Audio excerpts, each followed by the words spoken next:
You're about to make one of the hardest to reverse decisions in your entire system. Pick the wrong database, and 18 months later, you're stuck with terabytes of data in a system that can't handle your growth. Or worse, you're planning a $1 million migration. Here's the problem. Most teams choose databases based on conference talks and Medium articles. They run benchmarks on empty datasets and wonder why their blazing fast database crawls at 100 gigabytes. There's a better way. Database selection comes down to 5 critical dimensions: consistency requirements, query patterns, scale trajectory, operational maturity, and team expertise. But here's the key. You need a systematic way to evaluate these. Enter the decision matrix. Create a simple grid. Your top 10 queries as rows, candidate databases as columns. Score each combination on a 1 to 5 scale for natural fit. This single exercise eliminates most bad choices before you write a single line of code. Start with query patterns, not the database. Your application will run the same 10 queries millions of times.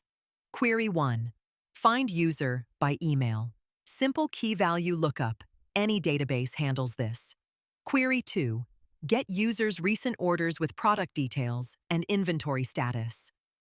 Now you need joins across 3 tables with filtering and sorting. Suddenly, document stores start struggling. Query 3. Find all users within 50 miles who liked products similar to John's purchases. You're looking at geographic queries plus recommendation logic.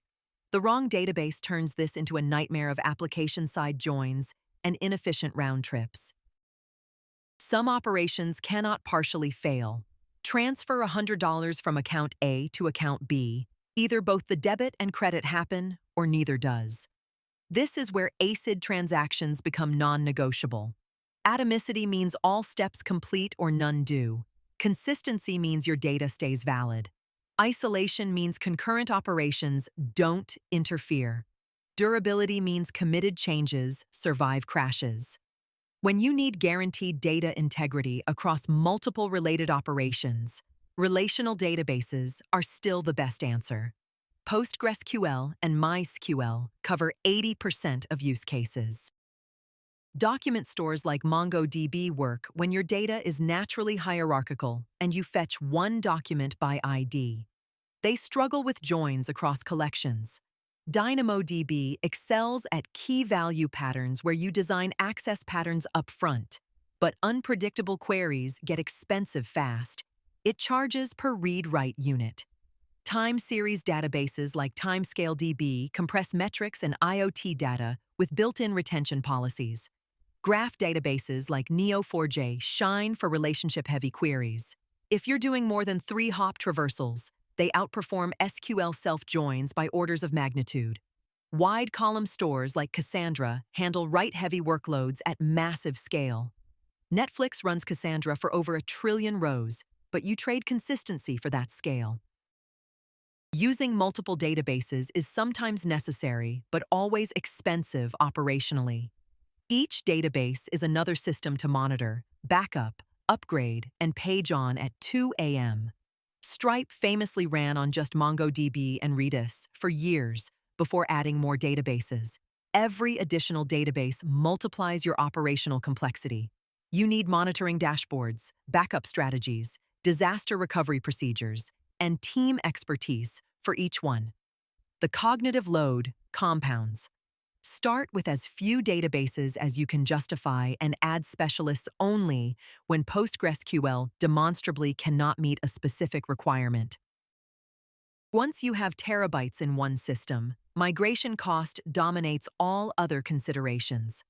Data gravity is real. The larger your dataset, the harder it becomes to move. A migration that looks simple at 10 gigabytes becomes a 6-month project at 10 terabytes. You need data synchronization, gradual cutover strategies, validation processes, and rollback plans. The opportunity cost of engineering time often exceeds the benefits of switching. This is why getting the initial choice right matters so much. That decision matrix isn't just about performance. It's about avoiding a future migration that could cost hundreds of thousands of dollars and months of engineering time. Stop choosing databases based on hype. Start with your top 10 queries. Build that decision matrix. Score natural fit, not synthetic benchmarks. Remember that operational complexity matters more than peak performance. A database your team can operate confidently at 2 a.m. beats one that wins empty dataset benchmarks.